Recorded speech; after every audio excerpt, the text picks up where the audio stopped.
Merci, avant tout, merci au Père Hugues et à toute l'équipe de Notre-Dame de Pentecôte d'avoir pensé en effet à inviter Sant'Egidio pour parler de la paix. Et moi, en tout cas, j'en suis très heureuse. Je suis venue en effet ici il y a 20 ans et on avait fait quelques missions. Je me souviens aussi d'un mercredi des cendres où on était là et c'était assez merveilleux. Enfin voilà, quand Notre-Dame de Pentecôte est née, pour Sant'Egidio déjà, ça avait une vraie signification d'être missionnaire voilà, dans la ville et pourquoi pas à la Défense, dans ce monde du travail. Alors aujourd'hui, en effet, on va essayer de réfléchir ensemble à un chemin de paix, donc à trouver dans ce monde désormais très complexe, peut-être de plus en plus complexe. Un choix courageux d'avoir pensé à parler de la paix dans un contexte mondial sombre marqué par la flambée de guerre et par leur éternisation, nous le voyons tous les jours. Et alors, je pense à tant de conflits, comme en Ukraine, au Soudan, au Yémen, qui durent, qui s'éternisent, sans parler du Moyen-Orient et dans tant de parties du monde. Ce sont plutôt les guerres que l'on poursuit aujourd'hui, plutôt que la paix. Alors, la tentation est grande de se résigner, de se concentrer sur ses préoccupations, d'être, je dirais, réaliste, mais avec un réalisme dur, c'est-à-dire de céder au triste réalisme du conflit et des armes qui semblent faire consensus toujours plus. Alors, vous invitez aujourd'hui, en effet, une membre de Sant'Egidio. Sant'Egidio, c'est une communauté qui a 57 ans et qui cherche depuis le début à vivre, si on veut parler de réalisme, Sant'Egidio cherche à vivre le réalisme de la paix à travers des médiations de paix bien connues, très concrètes dont je parlerai, mais aussi un réalisme de la paix qui est d'ordre spirituel, de l'ordre du réalisme de la foi. Et nous sommes aussi réunis aujourd'hui à l'occasion du Carême, qui est une invitation à vivre un chemin spirituel de conversion, un chemin de foi pour nous faire plus proches de Jésus qui est notre paix. En introduction de la première conférence de Carême à Notre-Dame, il y a 10 jours, Monseigneur Ulrich a eu ces paroles. C'est la grâce de la paix que nous venons mendier à travers les 6 conférences de Carême de l'année jubilaire 2025. Et il poursuivait en disant que les cœurs s'ouvrent à l'évocation des merveilles que le Seigneur, le briseur de guerre, fit pour notre humanité, que les oreilles entendent ce que dit le Seigneur Dieu, ce qu'il dit, c'est la paix pour son peuple et ses fidèles, qu'ils ne reviennent jamais à leur folie. Et nous sommes réunis aussi au début du Jubilé de l'Espérance, où le pape François nous invite à être artisans de paix. Je cite un passage de la bulle d'indiction du Jubilé qui dit « Le premier signe d'espérance doit se traduire par la paix pour le monde plongé, une fois encore, dans la tragédie de la guerre. » Et le pape précise « L'exigence de la paix interpelle tout le monde et impose de poursuivre des projets concrets. » Oui, imaginer la paix est une responsabilité pour chacun de nous, qui que nous soyons. Nous sommes tous responsables à notre niveau de la paix. Alors je partirai de la rencontre internationale pour la paix, si vous le voulez bien, que Sant'Egidio a organisée à Paris en septembre dernier sur le thème « Imaginer la paix » dont je vais vous projeter quelques images. Alors on m'a dit d'appuyer là.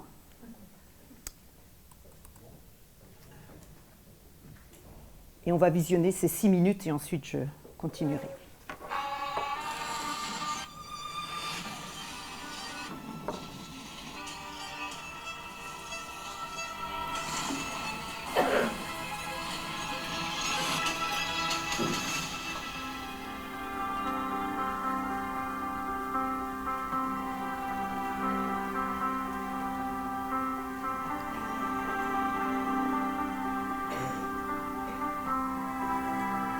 La guerre est une chose horrible.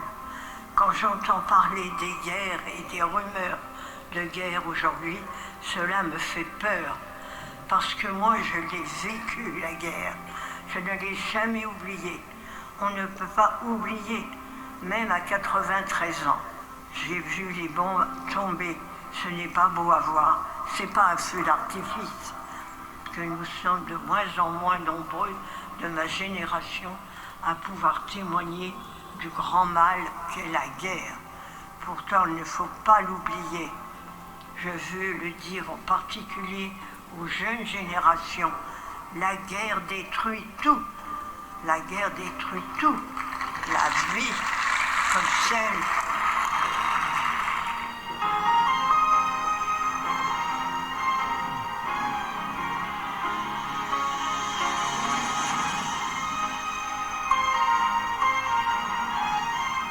Pendant ces journées, nous sommes revenus ensemble au cœur de nos traditions de foi et de la sagesse religieuse et humaniste. Aller en profondeur et en même temps un exercice d'humilité et de résistance. Résistance à une culture simplificatrice qui s'habitue au conflit et ne fait que tourner autour de son propre ego. Nous voulons élever un cri fort de protestation, un cri de résistance face à la guerre et à tant de violence. C'est protester face au monde pour tous ces morts, la majorité en tant de victimes innocentes. Oui, des victimes innocentes.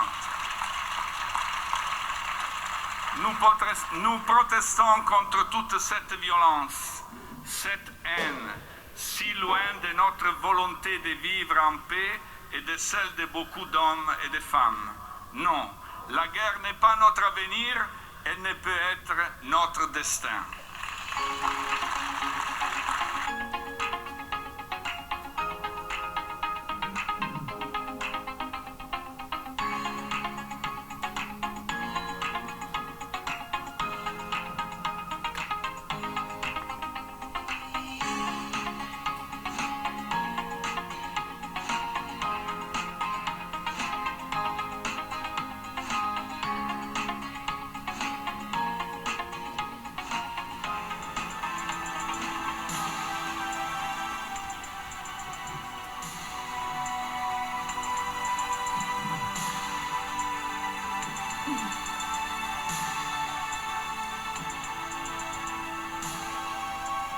La mémoire de la guerre s'est dépréciée, l'esprit de paix s'est fragilisé.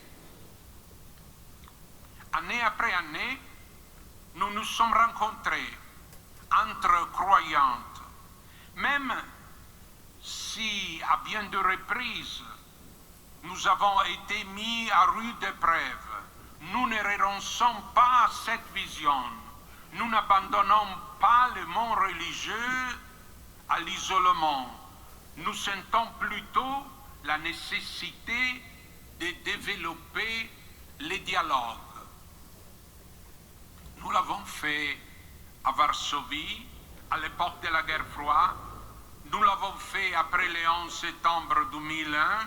Nous continuons à le faire aussi à Paris. La guerre est un peu comme la drogue. On dit « j'arrête quand je veux ». Combien de fois nous l'avons entendu « j'arrête quand je veux ». Nous les entendons au présent dans les discours de responsables politiques face à la guerre. Mais en réalité, c'est sa conclusion, nous sommes désormais drogués de guerre. La réalité est qu'on ne parvient pas à s'arrêter. Il faut imaginer la paix.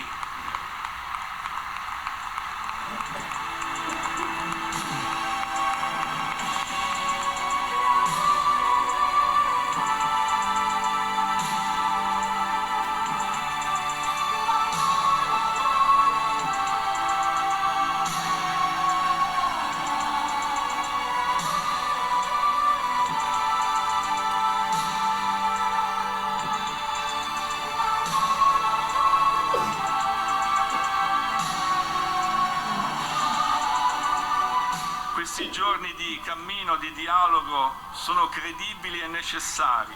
Avec cette forte et humble conviction, je vous invite, au nom de Sant'Egidio, l'année prochaine à Rome. Vous êtes tous invités à Rome. Merci. Merci pour votre attention.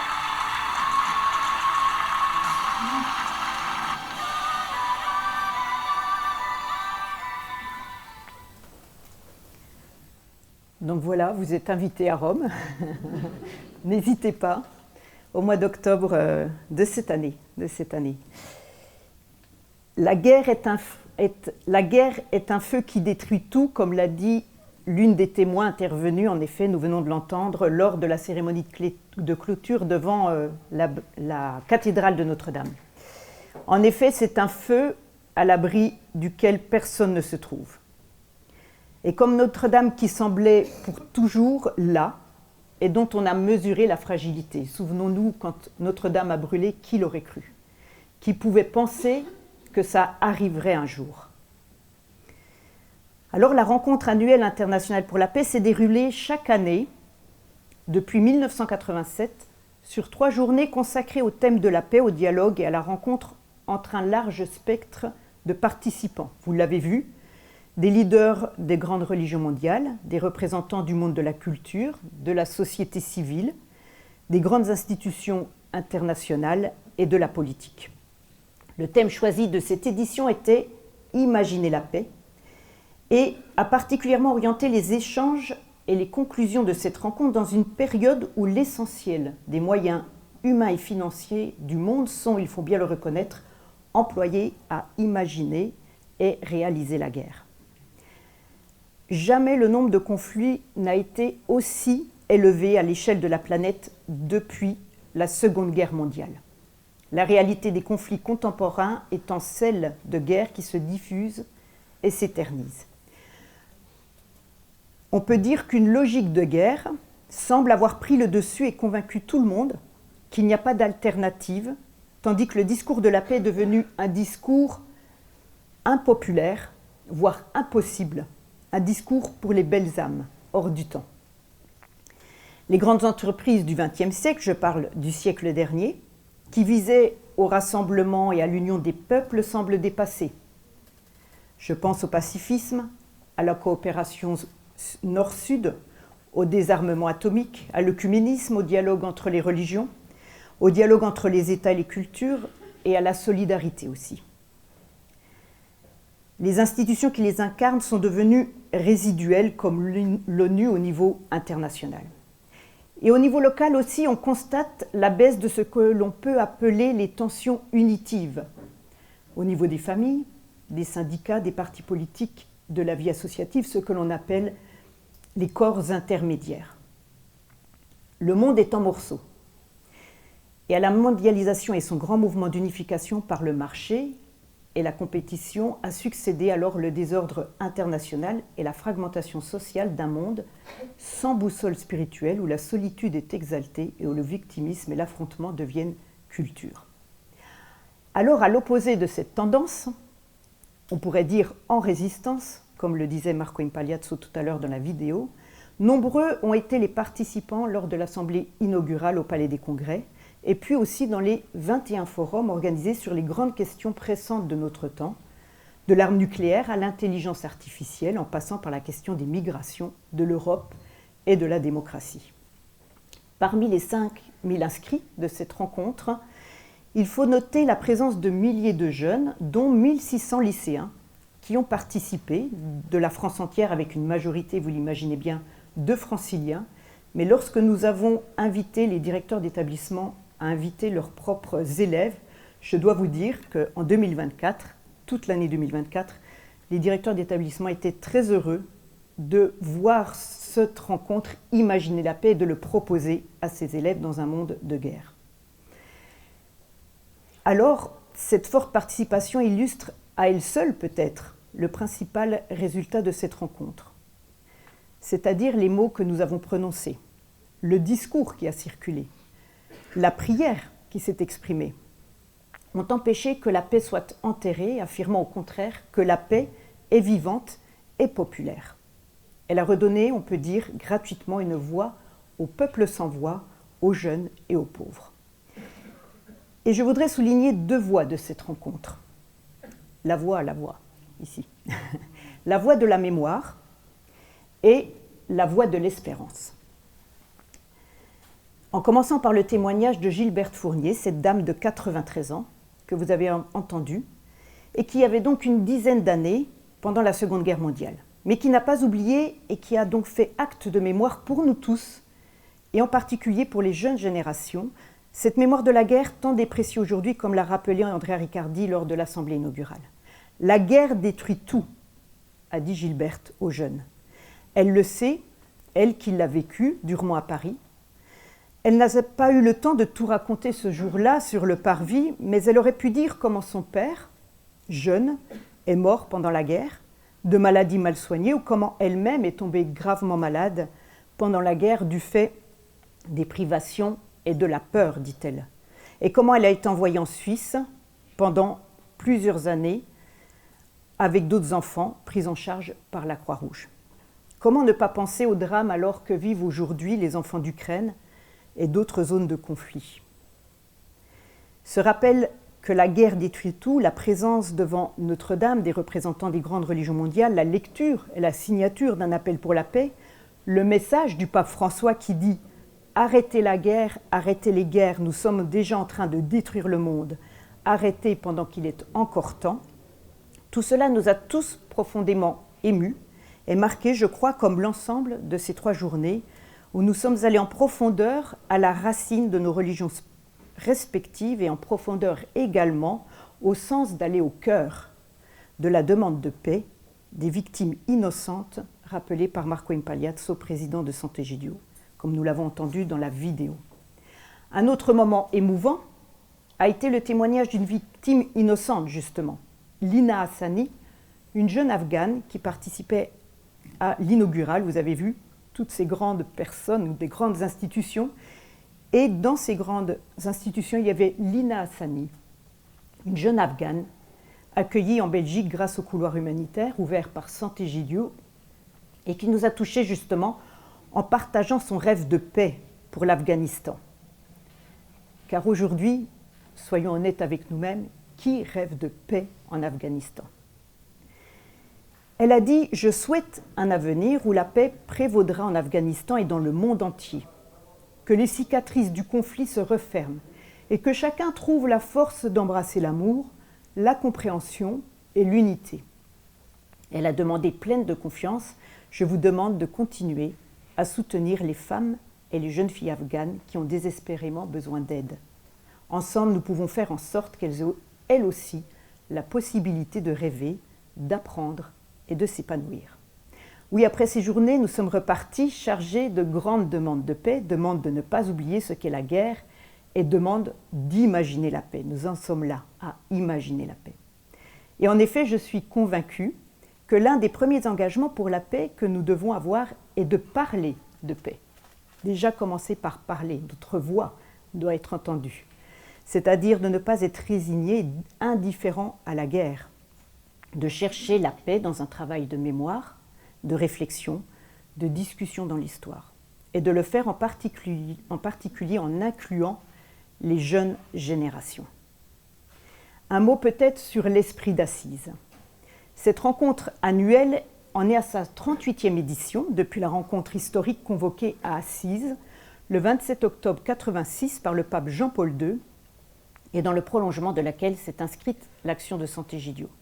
À Assise, Jean-Paul II a imaginé un espace de participation des religions à la vie du monde avec l'intuition que la force spirituelle des religions pouvait être une source de paix. Il le fit au cœur d'une autre période trouble de l'histoire. Nous sommes au temps de la guerre froide, 1987, à une époque où dominait encore en Occident la vision selon laquelle les religions allaient être redimensionnées ou cantonnées dans la sphère privée, si ce n'est balayées par la sécularisation. Jean-Paul II eut au contraire l'intuition que les religions allaient pouvoir représenter une légitimité et une force pour celui qui voulait utiliser la violence ou justifier les conflits. Face aux conflits planétaires, il fallait appeler les religions à adhérer de manière indissoluble aux valeurs de la paix et à délégitimer la violence de la guerre. C'est ainsi qu'il conçut l'idée d'une grande rencontre de prière accompagnée d'un jeûne, au cours de laquelle on n'aurait ni discuté ni parlementé, mais où l'on se serait présenté au monde les uns à côté des autres et non les uns contre les autres. Et on se souvient de la belle image de 87 à Assise avec le pape et tous les autres leaders, en effet, les uns à côté des autres, en disant « S'il y a un Dieu, c'est le Dieu de la paix ». C'était un changement d'époque qui a beaucoup marqué les membres de Sant'Egidio qui étaient présents à Assise, notamment en accompagnant la délégation musulmane pour des raisons sur lesquelles je reviendrai. L'appel du pape à la fin de la prière a été « La paix attend ses ouvriers ». Cette phrase a achevé de nous convaincre de travailler à propager cet esprit d'Assise, année après année, de ville en ville, jusqu'à Paris en 2024. Et de rencontre en rencontre, vous voyez, on a fait un pèlerinage dans chaque ville. De rencontre en rencontre se sont approfondis des liens d'amitié entre chefs religieux et s'est élargi, je crois, le dialogue avec tous, y compris le monde de la culture et de la politique, dessinant un point de repère rare dans l'histoire mouvementée des dernières décennies, marquée par la chute du rideau de fer. Quelques semaines après, en effet, la rencontre pour la paix organisée, cette année-là, à Varsovie, le rideau de fer tombait, mais aussi par des crises profondes du dialogue des civilisations, telles que celle née des attentats du 11 septembre 2001. Chaque année, nous avons tenu bon et nous avons toujours fait cette rencontre pour la paix avec toutes les religions. Alors, se réunir en 2024 à Paris, ville-monde, avec sa tradition unique, humaniste et laïque, a marqué une étape très importante dans ce chemin de l'esprit d'Assise et a revêtu une grande signification, non seulement dans le contexte d'affrontement que j'ai décrit, mais aussi du point de vue spirituel. Je crois en effet que cette édition a vu l'ouverture d'un nouvel espace de dialogue entre monde religieux et laïque qui fait partie de la solution aux conflits et affrontements que nous connaissons. Dans un monde où 85% des êtres humains sont des croyants, affiliés à une religion, mais où les religions sont souvent bouleversées par les guerres, comme au Moyen-Orient ou dans le conflit russo-ukrainien, l'esprit d'Assise est plus que jamais un espace de dialogue ouvert à travers lequel les religions peuvent apporter leur contribution de grande valeur à la paix. Et je reste convaincue qu'à Paris s'est ouvert un nouveau récit qui va nourrir et nourrit déjà beaucoup d'initiatives de paix et qui passe par le dialogue, le travail de médiation, mais aussi par la vie quotidienne, c'est-à-dire par la solidarité avec les pauvres, par le soin gratuit des plus vulnérables. Et donc j'en arrive à Sant'Egidio et le travail pour la paix et pour les pauvres. Déjà le travail pour la paix de Sant'Egidio. La première confrontation de Sant'Egidio à la question de la guerre fut vécue dans les années 80, à travers le conflit au Liban et l'accueil de réfugiés en provenance du Liban suite à l'occupation du Chouf par les milices druzes et la destruction des villages chrétiens. Cet engagement fut à l'origine des premiers contacts également avec le monde musulman lors du 27 octobre 86. La reconnaissance de Sant'Egidio comme acteur sur la scène internationale est généralement datée de l'événement de la signature au siège romain de la communauté le 4 octobre 92 de l'accord de paix qui mit fin à la guerre civile au Mozambique. Depuis lors, Sant'Egidio est devenu un interlocuteur reconnu dans le champ de la médiation, au point que de nombreux hommes politiques et diplomates de différents pays lui rendent régulièrement visite et la consultent avec de nombreuses autres médiations entreprises depuis 1992 sur tous les continents. Et comme en témoignait Andrea Riccardi, à l'occasion du 50e anniversaire de Sant'Egidio, il disait « Rien ne nous destinait à un engagement de type diplomatique dans les premières années après la fondation de Sant'Egidio en 68. Et en effet, encore aujourd'hui, la communauté ne se limite pas aux actions de paix qu'elle conduit, mais conserve sa propre substance, pleine de vie et d'intervention à l'échelle locale. En réalité, depuis l'origine, Sant'Egidio se définit avant tout comme une communauté chrétienne avec la foi et l'inspiration évangélique au cœur de son existence et de sa cohésion. On parle des 3 P, la prière, les pauvres et la paix. La paix donc, mais aussi la prière et le service aux pauvres, nous pourrions dire, dans d'autres mots, la fraternité avec tous, sans exception. C'est-à-dire la fraternité avec tous, avec le Seigneur, les pauvres et le monde, vécu comme un chemin pour vivre dans le monde d'aujourd'hui affronter les défis posés à son humanité. Je reviendrai sur l'importance du service concret des pauvres et sur la prière, mais je veux bien souligner que c'est dans l'unité de ces 3 P, prière, pauvre, paix, que l'histoire de Sant'Egidio est devenue un chemin de découverte de la nouveauté du christianisme qui veut que toute communauté chrétienne possède une grande force de compassion pour son temps, alliée à une force de paix qui lui est propre. En réalité, l'attention de Sant'Egidio au conflit naît de l'écoute du cri des hommes et des femmes en difficulté extrême et de leur demande légitime de compassion et de paix. Nous sommes aujourd'hui dans plus de 70 pays, vous pouvez imaginer que nous avons des frères et sœurs qui sont directement confrontés à la guerre. Et donc nous entendons le cri de nos frères et sœurs. En effet, ce cri, c'est la maladie, la pauvreté, les menaces sur la vie humaine qui mettent en mouvement l'ensemble des interventions de Sant'Egidio, y compris les médiations pour mettre fin à la guerre perçue, comme on le dit souvent à Sant'Egidio, comme la mère de toutes les pauvretés. La guerre est la mère de toutes les pauvretés. Et il est significatif que les premiers pas de Sant'Egidio sur la scène internationale dans les années 80 aient été des pas de compassion. Parce qu'en effet, la diplomatie, si on peut dire ça, les médiations pour la paix, c'est aussi un acte solidaire. On parle et puis on agit.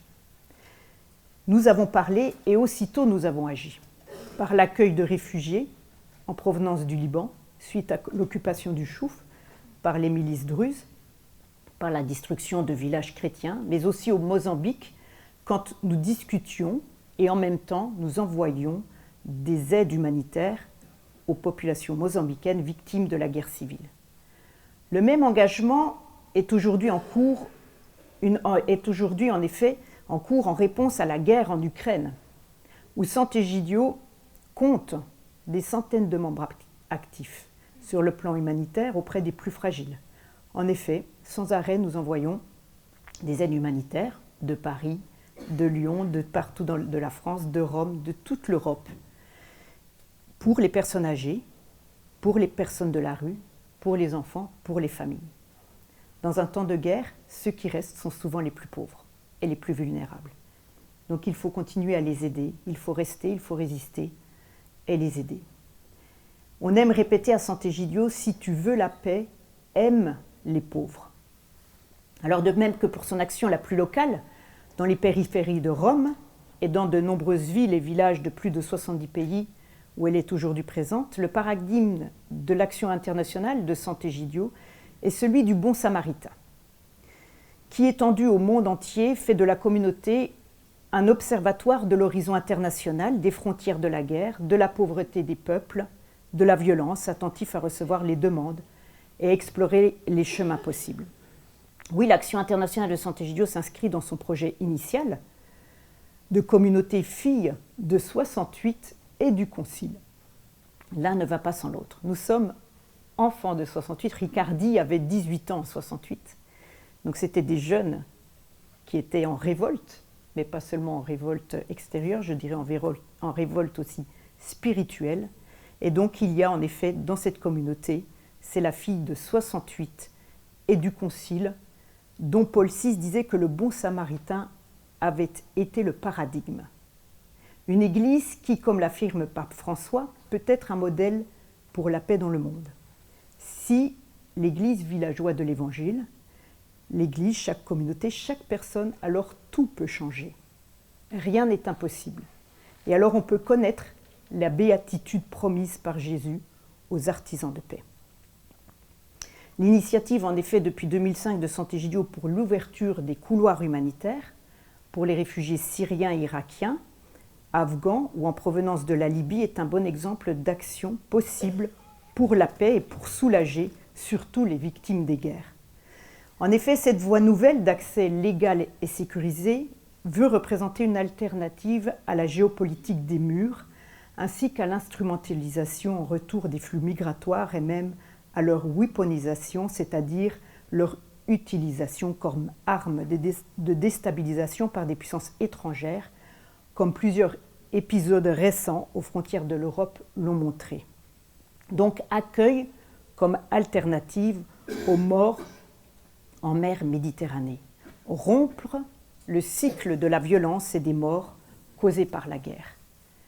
Depuis 2017, en effet, ce protocole des couloirs humanitaires existe en France. Il a été signé entre Sant'Egidio et le gouvernement, aussi avec la CEF, et les protestants et le Secours catholique.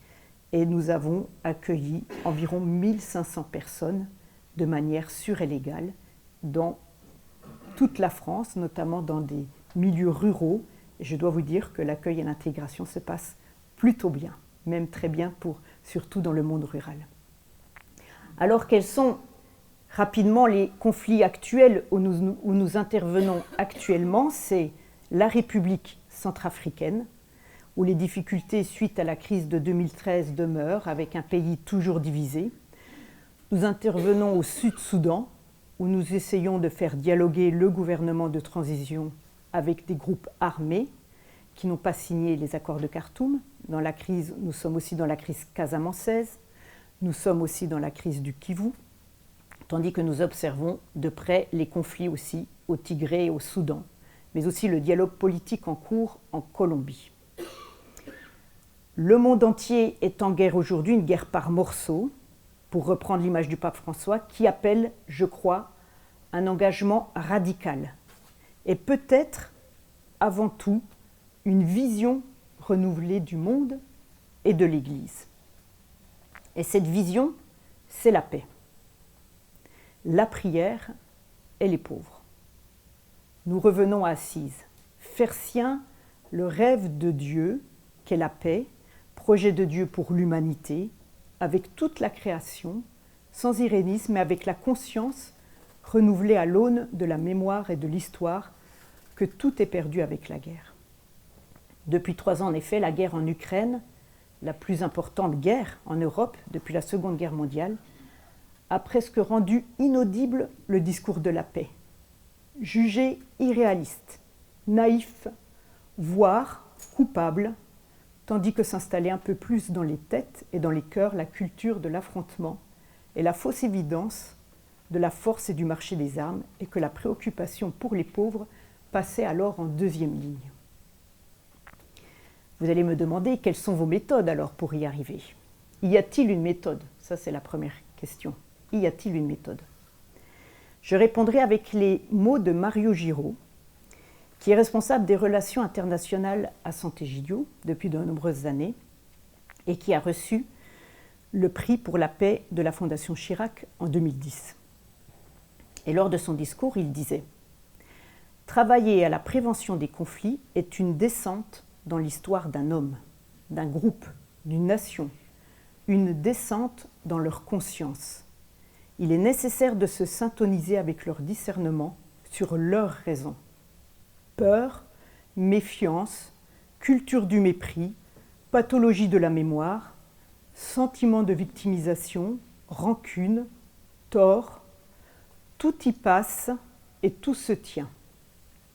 Pour réussir à aider, j'ai appris la patience et l'écoute, savoir attendre fidèlement que l'heure vienne, l'humilité afin d'arriver à toucher les cordes profondes qui mènent à la paix. » Et Mario Giraud d'ajouter cette précision importante, « L'amitié avec les pauvres, marque distinctive de Sant'Egidio, est cette école à laquelle j'ai appris la relation avec l'autre, l'éloigné, le différent. » Alors si méthode il y a, c'est certainement celle du dialogue, tel qu'il est inscrit dans les chromosomes de la communauté, dans lequel le médiateur s'implique personnellement.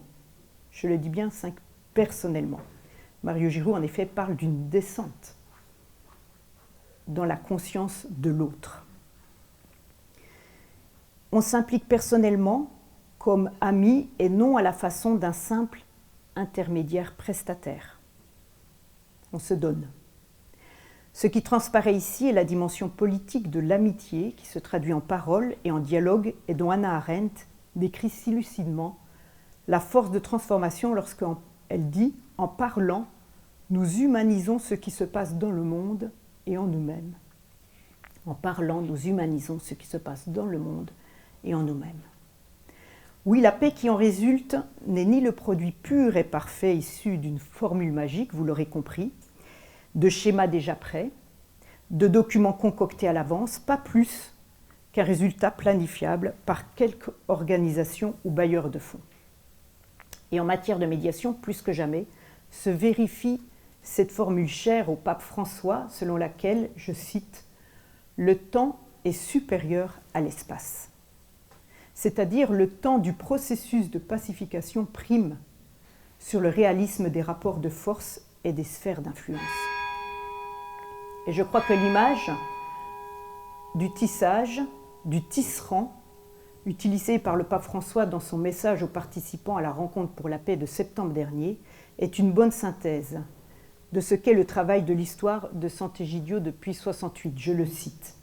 « Il y a besoin de se rencontrer, de tisser des liens fraternels et de se laisser guider par l'inspiration divine qui habite toute foi pour imaginer ensemble la paix entre tous les peuples.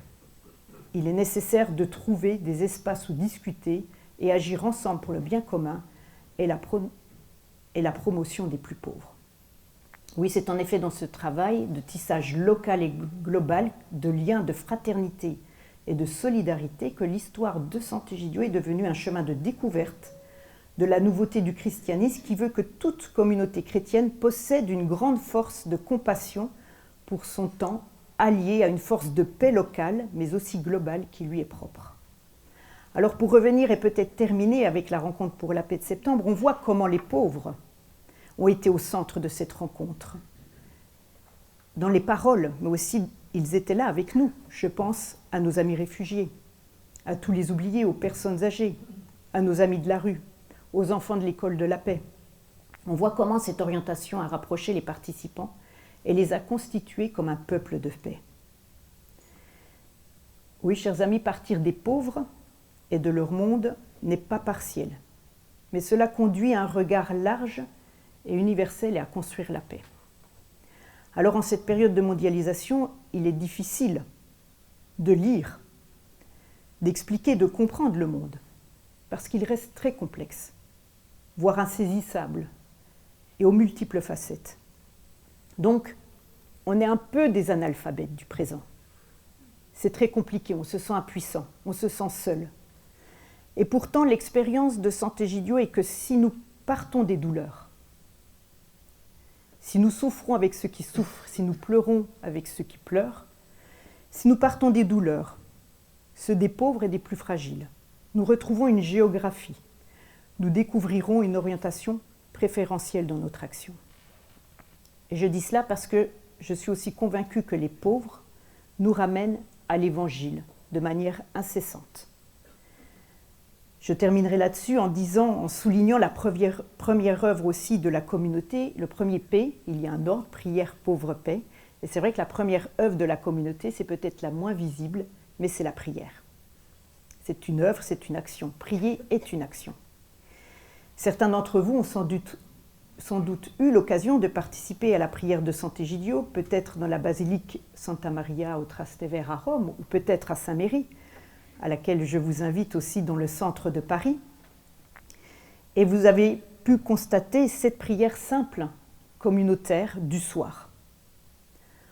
En effet, à Sant'Egidio, c'est très simple finalement. Nous sommes des hommes et des femmes ordinaires, avec une vie ordinaire, une famille ou pas de famille, peu importe, un travail, des études. Nous ne prononçons pas de vœux, on s'engagerait à suivre une règle, sinon la prière, les pauvres et la paix. Sant'Egidio, en effet, est une communauté de personnes laïques et où nous recevons avec force cette invitation à nous réunir et à écouter la parole de Dieu avant tout. La prière commune. Alors, pour faire le lien avec l'engagement pour la paix, je dirais que l'expérience de la prière à Sant'Egidio est que la peur, le sens d'impuissance, l'angoisse trouvent dans la liturgie et dans l'écoute de la parole de Dieu l'ancrage de sérénité nécessaire à la mission pour aller vers le large. Nous avons besoin de la prière, nous avons besoin de la parole de Dieu. Et surtout, je dirais, pour être libérés de ce pessimisme qui quelquefois saisit même beaucoup de gens dans nos milieux. En effet, aujourd'hui, dans ce monde complexe, si terrible, comment être optimiste ? Le pessimisme, en effet, de ne rien pouvoir faire. Nous avons souvent ce sentiment-là d'impuissance. de ne pas avoir les forces. Un pessimisme qui devient vite une réalité qui nous emprisonne. Alors, une très belle œuvre de paix de Sant'Egidio, c'est, je crois, la prière pour la paix qui chaque mois a lieu. Je vous donne tout de suite l'indication. Le 3e lundi du mois, venez tous à 20h à Saint-Méry. Il y a une très belle prière pour la paix. Et tout cela, partout où existe Sant'Egidio, les 3e lundis du mois, tout le monde de Sant'Egidio prie pour la paix. Et c'est comme un chapelet, sur le Kyrie eleison, on cite le nom des pays en guerre. Une chose est d'entendre les infos le matin, une autre est de confier tous ces pays en guerre lors de la prière.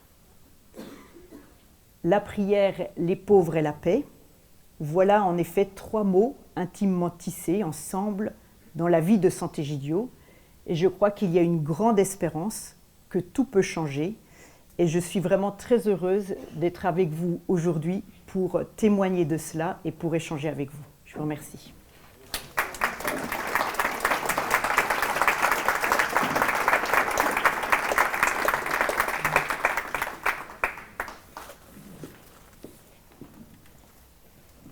Merci beaucoup, Valérie. Avant de passer aux questions, je signale qu'il y a quelques exemplaires d'un livre qui est vraiment le livre qu'il faut avoir pour découvrir Sant'Egidio, qui s'appelle l'Abécédaire. Oui, voilà. Je vais faire la promotion. Nous en avons quelques exemplaires. Oui, Valérie va peut-être juste pouvoir du coup en dire plus. Et si vous voulez en commander d'autres, il n'y a aucun problème. Voilà, donc on va pouvoir commencer à échanger. C'est vrai que ces 3 P résonnent en nous et je pense que c'est assez novateur de pouvoir entendre que la paix mondiale passe par une descente intérieure dans notre conscience personnelle et notamment dans notre regard sur les gens les plus pauvres, les plus fragiles que nous côtoyons. Et merci. Merci à vous.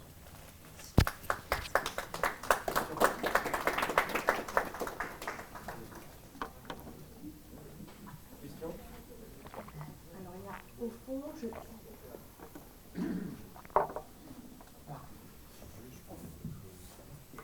on va prendre 2-3 questions groupées et 3 questions et après. Alors attends, là je le tiens beaucoup. Ah,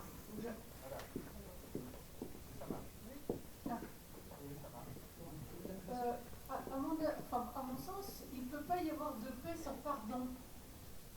Vous n'avez pas abordé cette question-là. Est-ce que vous pourriez en dire quelques mots, s'il vous plaît? Un petit peu dans le même sens, est-ce que vous avez une formation ou une progression des personnes qui appartiennent à Sant'Egidio? Parce que je suis toujours effaré de voir des gens que je connais qui veulent bien donner à l'autre bout du monde, mais qui ne s'occupent pas des gens à côté de chez eux ou dans leur famille.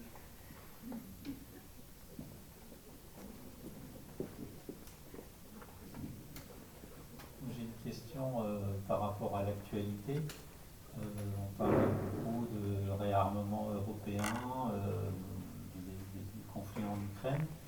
Est-ce que vous auriez des ressources, spirituelles, philosophiques pour penser ça? Parce qu'en tant que chrétien, on est un peu déchiré entre,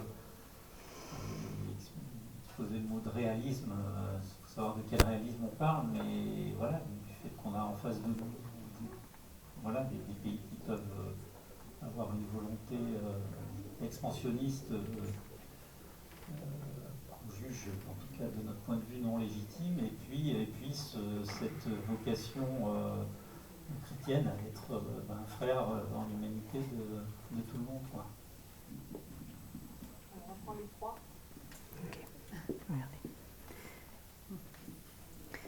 Merci déjà pour ces 3 questions. Donc en effet, le pardon, j'en ai pas parlé de manière comme ça. Je n'ai pas dit le mot pardon, mais comme disait Anne tout à l'heure, ou comme disait Mario Giraud, quand on descend dans la conscience de personnes qui font la guerre ou qui vont mal, dans la conscience aussi des personnes pauvres, en effet, la paix ne peut arriver que si à un moment donné, deux personnes se mettent d'accord. Ce n'est pas qu'elles doivent être d'accord sur tout, mais se réconcilient. Donc quand on parle de réconciliation, il y a forcément une démarche de pardon qui arrive. Donc ça, c'est sûr, en effet. Pour la question de monsieur devant, Sant'Egidio, c'est vraiment local et global. Donc en fait, il y a, comme vous dites, cette formation, la formation, il y a des formations à Rome. Sant'Egidio a commencé à Rome, et vous imaginez bien que les responsables de Sant'Egidio vont suivre des formations à Rome. Mais quand je dis formation, voilà, c'est des enseignements. Et surtout, ce qu'on nous apprend, c'est qu'il n'y a pas de frontières, qu'il n'y a pas de limites dans la solidarité. Donc on aide aussi bien sa famille que celui qui est en bas de chez nous, que celui qui est à l'autre bout du monde. Je parlais d'unité, non ? C'est l'unité d'une vie. Je ne vois pas comment on peut vivre si on ne... Enfin, ça c'est très personnel, mais moi c'est ma conviction. Et on le fait tous avec ce que l'on est. N'oublions pas que nous sommes de pauvres pécheurs. Donc on est avec tous nos défauts, en effet, mais aussi être fier de ce que ça veut dire être chrétien, et avec tous nos défauts en même temps, avoir le courage de se lancer, d'aller au cœur, et encore une fois, aussi bien de sa famille, de celui qui est en bas de chez nous, un peu plus loin ou très loin. Par rapport à la situation actuelle de ce qui se passe et du réarmement européen, je suis complètement d'accord avec vous, monsieur, dans le sens où, pour nous chrétiens, je pense qu'aujourd'hui c'est très très compliqué de se sentir européen avec ce qui se dit et chrétien, alors que Sant'Egidio, il ne faut pas l'oublier, est né en 68, donc il y a un vrai déchirement. Sant'Egidio est né en 68, donc après la Seconde Guerre mondiale, par des jeunes de 18 ans, donc qui ont vu de Gasperi, Schuman, Adenauer fonder l'Europe, fonder une Europe de la paix, fonder une Europe sur, après la Seconde Guerre mondiale, plus jamais ça. Et aujourd'hui, on parle d'un réarmement européen. Donc, qu'est-ce que ça veut dire en effet ? Qu'est-ce que ça veut dire ? Qu'est-ce qu'on doit faire ? Là, j'aurais tendance à dire chacun sa mission, chacun son métier, chacun son travail. Je plains en effet ceux qui travaillent au ministère de la Défense, ou même qui font de la politique aujourd'hui. Ça doit être très compliqué, je parle des chrétiens. Mais en effet, il faut aussi avoir le monde devant nous et son histoire. Nous n'en sommes pas à notre première crise au niveau du christianisme et de ce qui s'est passé dans l'histoire au niveau des guerres. Et donc, tenir bon dans le sens de la résistance et de toujours se placer du côté des plus pauvres. Ce qui nous anime, pourquoi est-ce qu'on prend position avec la guerre en Ukraine ? Parce qu'on connaît des centaines de personnes là-bas. On a des amis, des membres de Sant'Egidio qui sont morts. On a nos jeunes pour la paix qui sont enlevés dans la rue pour aller au front. Qu'est-ce qu'on répond à ça ? Qu'il faut continuer la guerre ? Vous voyez, donc il y a vraiment cette question-là. Donc nous, qu'est-ce qu'on fait ? On envoie des colis, on aide, on prie, on les appelle, on fait tout ce qu'on peut pour les soutenir. Parce que aussi beaucoup de membres de Sant'Egidio ont décidé de rester pour continuer à aider les amis de la rue, pour continuer à visiter les personnes âgées en maison de retraite. Qui va les voir sinon ? Vous voyez, donc en effet, le mot est juste, il y a un déchirement. Mais on doit garder haut la vision de la paix, d'imaginer la paix, de toujours l'imaginer quoi qu'il arrive.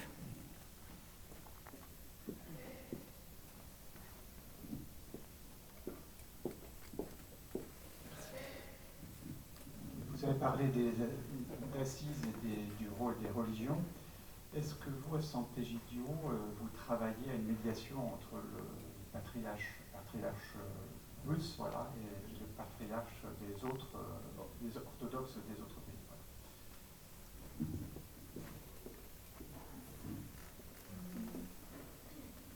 Voilà. questions. Et moi, je voudrais vous parler de la paix dans les familles, parce que c'est quand même un sujet qui concerne beaucoup de gens. Ce que j'observe depuis 68, justement, c'est à la fois une déchristianisation de l'Occident d'une part, d'autre part une explosion des divorces, et en même temps l'augmentation d'un monde hyper communicant soi-disant, mais comme dit le pape François dans Fratelli Tutti, combien de temps passons-nous assis devant une autre personne? Donc je me demande si le principal mal de la modernité, c'est l'absence d'incarnation.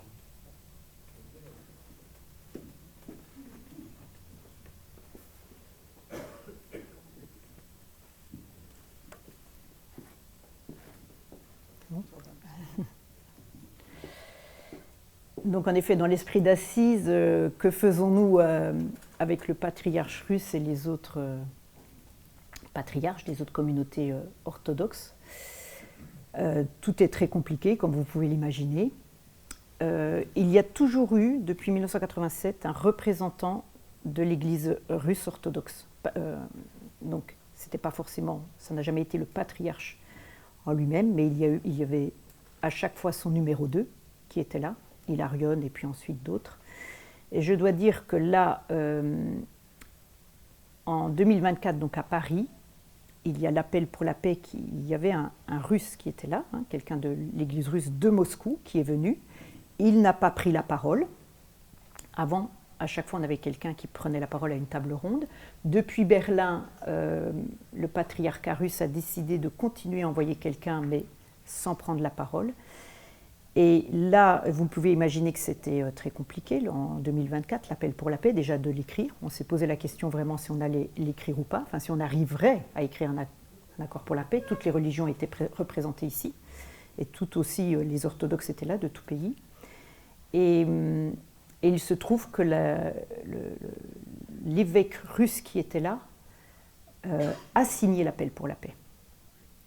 Et nous avons décidé de ne... Enfin, il a été décidé ensemble de ne pas... voilà, on aurait pu en faire une news, ça aurait fait un buzz, voilà.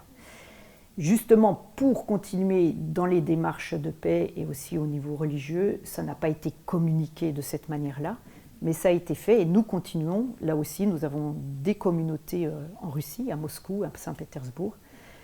Et vous imaginez bien, là aussi, nos amis russes, comment c'est difficile pour eux de vivre actuellement. Et donc nous les soutenons aussi.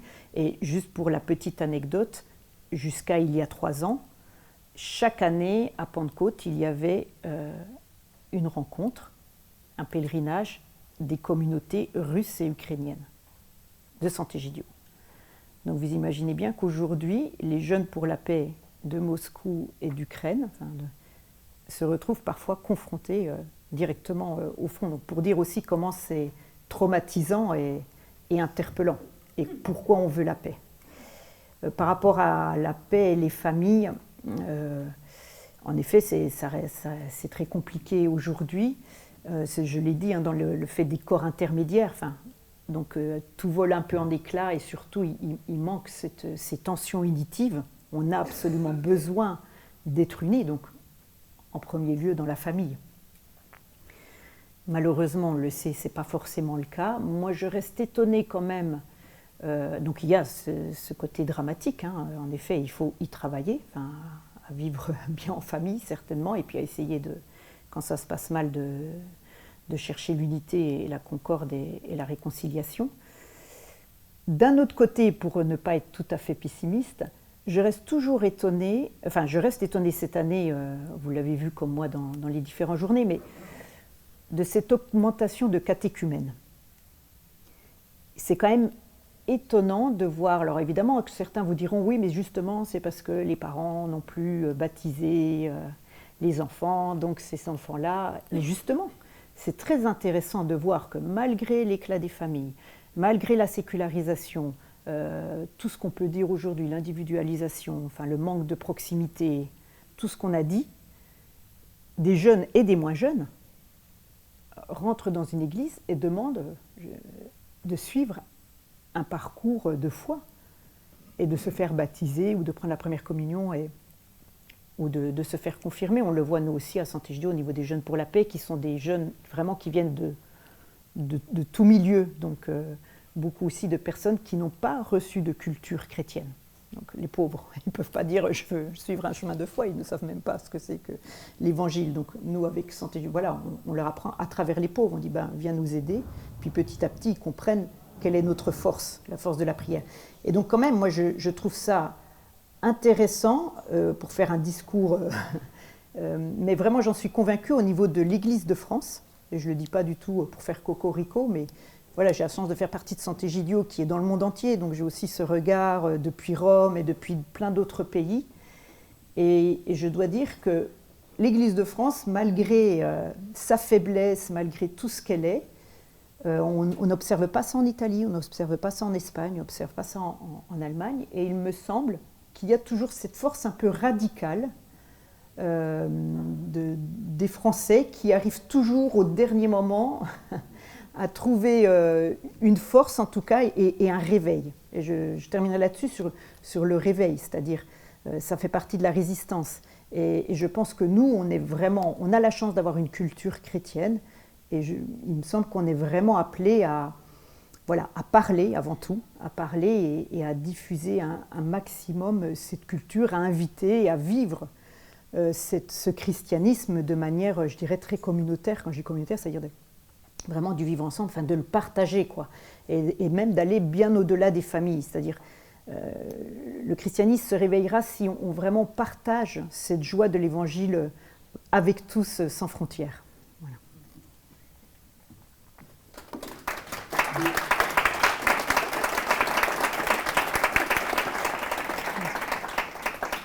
Voilà. Eh bien, merci. La semaine prochaine, on se retrouve, mais je vais peut-être laisser Hugues le dire. Et n'oubliez pas de ranger vos chaises d'abord. Ah oui. Et voilà. Et Hugues va annoncer la conférence de la semaine prochaine. Voilà, merci de nous avoir suivis, vous aussi, derrière l'écran, n'oubliez pas de ranger vos chaises. Moi, je retiens pas mal de choses, mais j'ai compris je retiens que l'engagement pour la paix, c'est pas le fait de s'impliquer, c'est véritablement de s'engager. C'est à ça et de rentrer au plus intime. Un de nos professeurs au séminaire nous disait que dans le breakfast, au petit déjeuner anglais, il y a les œufs au bacon. La poule, elle s'implique, elle donne son œuf. Le cochon, il s'engage. Voilà. Et je crois que c'est cette sorte-là. On est invité à s'engager pour la paix. Et ici à La Défense, avec tout le quartier d'affaires, une autre réflexion que je me disais, mais aujourd'hui nous sommes appelés à financer la guerre. Voilà ce à quoi nous sommes appelés. Est-ce que si j'ai quelques actions en bourse, est-ce que justement je fais un contre-pied et je mets cet argent ailleurs, non pas nulle part, non pas dans une banque où ça serait à dormir, mais est-ce que je ne vais pas investir des lieux au service des plus pauvres, avec cette alternative que je trouve tout à fait encourageante. C'est pas de mettre son argent nulle part, c'est de le mettre pour promouvoir quelque chose de vivant. Vraiment un grand merci Valérie. Merci à vous. Une belle rencontre. Merci à vous. La semaine prochaine, c'est Georges, c'est ça? Georges Eladj. Justement, c'est le dialogue au sein de l'Église. Georges Eladj, il est professeur de théologie orthodoxe, mais à l'Institut catholique de Paris. Et il va nous parler de la paix dans l'Église entre l'Orient et l'Occident en ces 1700 ans du Concile de Nicée. À la semaine prochaine, vous nous retrouvez sur notre chaîne YouTube à partir de 18h, mais vous pouvez retrouver toutes les autres conférences. Merci beaucoup, et vous nous soutenez en participant au panier, en remplissant les paniers à la sortie ou avec votre carte bleue en faisant du sans contact. Merci, bonne journée.